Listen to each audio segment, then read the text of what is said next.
My phone rang at 5:03 a.m. on a Thursday in November, and before I'd even fully opened my eyes, my sister's voice was already talking, fast and clipped, the way she talked when she wanted to control a conversation before I had time to think. "Mom died last night," Renee said, "in her sleep. And before you start making plans to fly in for the funeral, I need you to know the will's already been updated. You get nothing. Dad and I decided together." I sat up in bed, heart pounding, grief and confusion colliding in my chest so fast I could barely form words. And then, from somewhere close to Renee on the other end of the line, close enough that the phone picked it up clearly, I heard my father's voice. "Renee," he said, sounding groggy, sounding confused, sounding very much like a man who had just woken up. "Who are you talking to? It's 5 in the morning." Part 1, what I thought I knew. My name is Diane. I was 38 years old that November morning in 2024, and up until that phone call, I believed, as I had every day for the previous 6 months, that both my parents were alive. My father, Walter, 71, managing a mild but stable heart condition, and my mother, Carol, 69, in good health, still working part-time at the community library she'd volunteered at for over a decade. I lived 4 states away, in Denver, having moved there 11 years earlier for a job in healthcare administration, while my sister Renee, 2 years younger than me, had stayed in our hometown outside Pittsburgh, living about 15 minutes from our parents' house, a proximity that had, over the years, developed into something considerably more complicated than simple convenience. I want to explain the family dynamic that made Renee's 5 a.m. phone call disorienting, but, in a strange way, not entirely shocking, because the roots of what happened that morning had been growing for years before it actually occurred. Renee had always positioned herself as our parents' primary caretaker, and, increasingly over the past several years, as the family's de facto financial gatekeeper, managing our parents' day-to-day affairs, accompanying them to doctor's appointments, handling small household repairs and bill payments that our aging parents found increasingly difficult to manage themselves. This role, entirely legitimate and genuinely valuable in its early years, had gradually, subtly transformed into something with a sharper edge. A growing pattern, over the past 3 or 4 years, of Renee positioning herself, in conversations with our parents and occasionally directly with me, as the child who had actually shown up, in contrast to what she characterized as my more distant, less involved relationship with our parents. Maintained primarily through weekly phone calls and visits, every few months rather than daily physical presence. I had noticed, over the previous 2 years especially, a series of small, cumulative signs that Renee's caretaking role was shifting into something closer to control. Comments about how our parents' finances were complicated and better left to her management, a growing reluctance to loop me into decisions about our parents' care that I'd once been consulted on as a matter of course, and most troublingly, an increasingly proprietary tone whenever the subject of our parents' eventual estate came up, even in the most oblique, hypothetical terms. I had not, however, anticipated anything like what happened that Thursday morning. Part 2, the call. I want to walk through exactly what happened on that call, because the precise sequence of events matters enormously to understanding what came afterward. Renee's opening statement, "Mom died last night, in her sleep," landed with the full, devastating weight you'd expect. And for the first several seconds of the call, I was simply absorbing what felt like the worst news of my adult life, my mind already beginning the disorienting process of grief, even as Renee continued speaking. "Before you start making plans to fly in for the funeral," she continued, her voice carrying an odd, brisk quality that I registered, even through my shock, as strange, "I need you to know the will's already been updated. You get nothing. Dad and I decided together." I remember opening my mouth to respond, though I'm honestly not sure what I would have said, some combination of grief and confusion and the beginning of anger, all colliding faster than I could organize into actual words. But before I managed to say anything, I heard it. My father's voice, in the background, sounding groggy and confused, clearly having just woken up. "Renee," he said, Who are you talking to? It's 5 in the morning. I went completely silent, phone pressed hard against my ear, my mind racing to reconcile what I was hearing. If my mother had died the previous night, why did my father's voice sound like a man who had simply been woken from ordinary sleep, confused about an early phone call, rather than a man in the immediate aftermath of losing his wife? "Dad," I said, finally finding my voice, loud enough that I hoped it would carry through the phone to wherever he actually was. "Dad, is that you? Renee just told me Mom died." There was a beat of silence on the line, a very specific, very telling silence, before I heard my father's voice again, closer now, apparently having taken the phone from Renee or having moved closer to wherever she was holding it. "Diane," he said, his voice still thick with sleep, but now carrying genuine confusion rather than grief. "What are you talking about? Your mother's right here, asleep beside me. What on earth is going on?" Part 3. Untangling what had actually happened. What followed was one of the more surreal, disorienting conversations of my adult life.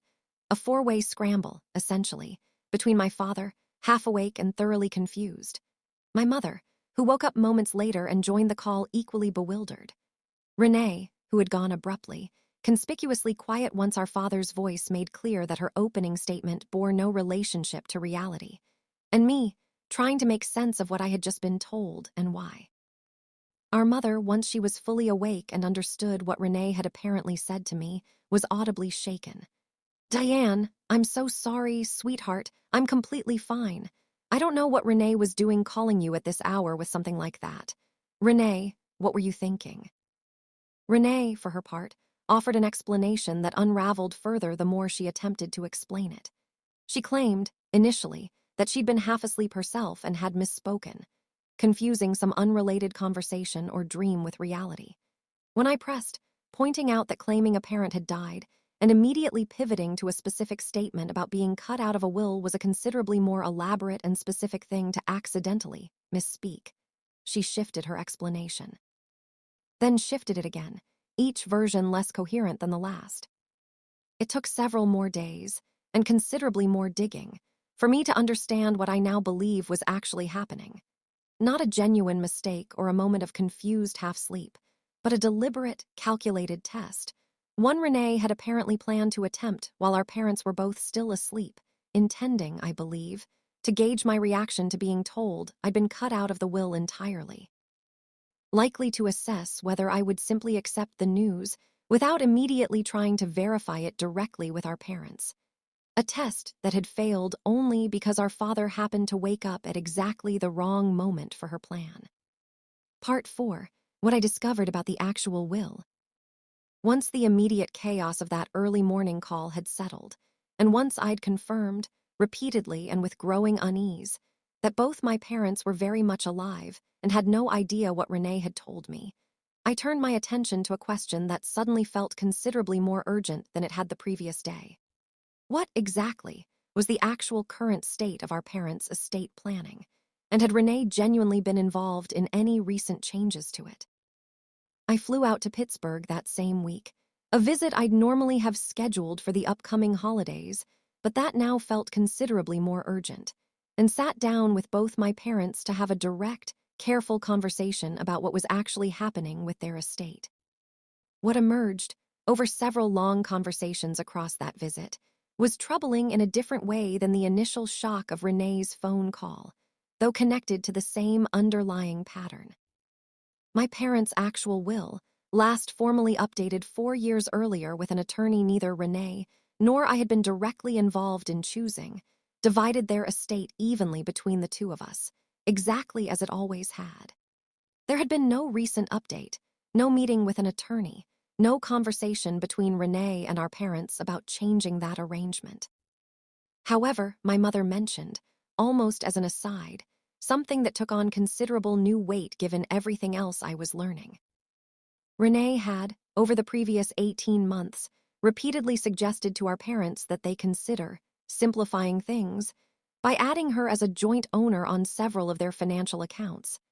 A modest checking account used for household expenses, but also, more significantly, a substantial investment account that represented a meaningful portion of their retirement savings. My parents, trusting Renee's judgment as their primary day-to-day caretaker, and not fully understanding the legal implications of joint ownership versus more limited authorized access arrangements, had agreed to add her name to several accounts over the preceding year, believing they were simply making practical, logistical decisions to ease Renee's ability to help manage their affairs. Part 5. What joint ownership actually meant. I want to explain, briefly, why this detail mattered considerably more than my parents had initially understood, because it became central to everything that followed.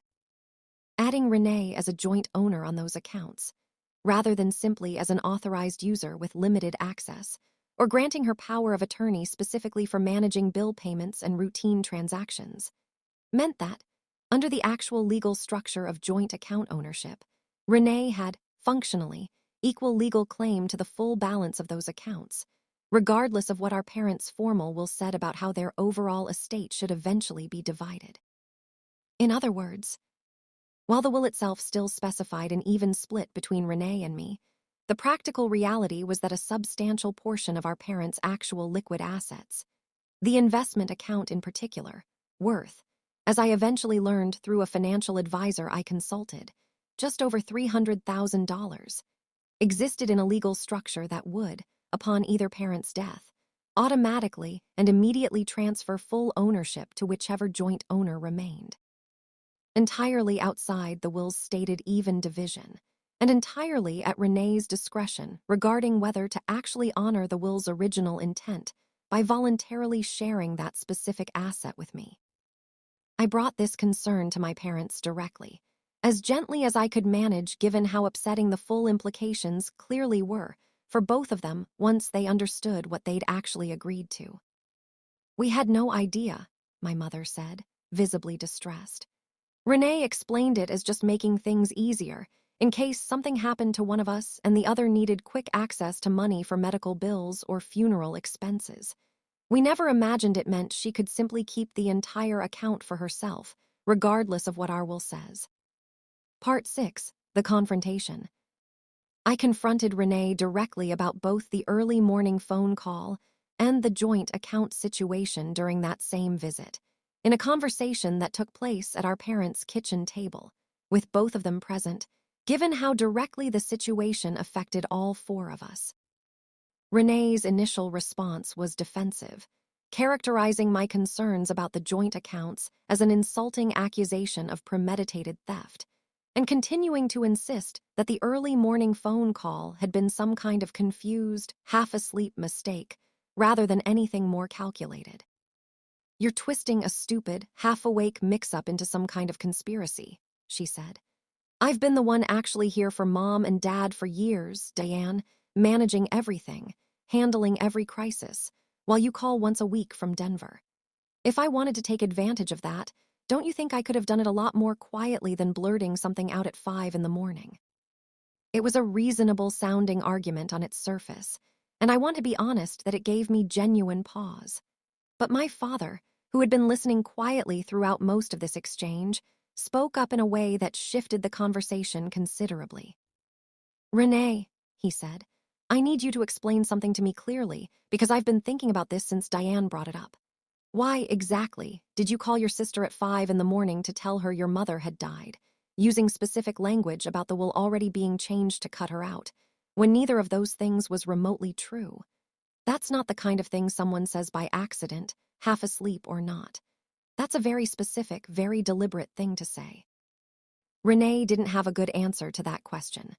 What followed, after several more minutes of increasingly strained deflection, was something closer to an actual admission, not a full, clean confession, but an acknowledgement delivered with visible discomfort that she had, in fact, been growing increasingly resentful over the previous several years about what she perceived as an unequal division of caretaking responsibility between us, and had, in a moment she now claimed to regret, wanted to see what it would feel like to deliver news that reflected what she sometimes privately felt would be a fairer outcome, given how much more she'd personally invested in our parents' day-to-day care. "I'm not proud of it," she said finally, not quite meeting anyone's eyes. It was a terrible thing to do, and I regret it. But I think some part of me wanted you to feel, even for a few minutes, what it might be like if the years of showing up actually counted for something concrete. Part 7. Resolving the estate question. Whatever the specific psychological motivations behind that early morning call, the practical situation regarding the joint accounts required immediate, formal resolution, and my parents, considerably more alarmed once they fully understood the implications, moved quickly to address it. We consulted together with an estate attorney, a careful, experienced woman named Patricia Alvarez, recommended by a family friend, specifically chosen as someone with no prior relationship to either Renee or me that might complicate her ability to advise our parents objectively. Patricia's guidance was direct.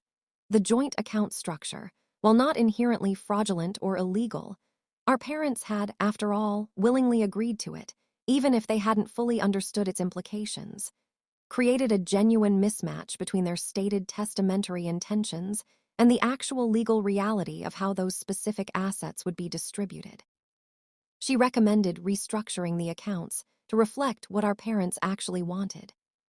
Either removing Renee as a joint owner and instead granting her a more limited power of attorney for managing day-to-day transactions, or, if they wanted to preserve some element of streamlined access for practical caretaking purposes, adding a formal, legally binding provision specifying that any funds in jointly held accounts would still be divided according to the will's original, even split upon both parents' eventual passing.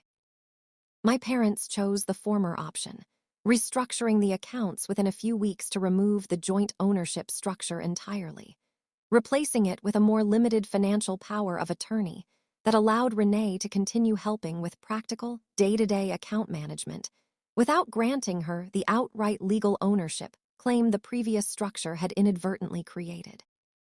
Renee, to her credit, did not fight this restructuring, though the conversations surrounding it remained tense for several months. I believe, having watched the process unfold, that some genuine part of her recognized, once the full implications were laid out clearly by an objective third party, that the arrangement had drifted into something considerably more consequential than the simple practical convenience she'd originally framed it as. Part 8. Rebuilding slowly and imperfectly. My relationship with Renee, in the months following that surreal early morning phone call, has not returned to what it was before. I won't pretend the specific betrayal of that moment, and the underlying resentment it revealed, simply dissolved once the practical estate issues were resolved.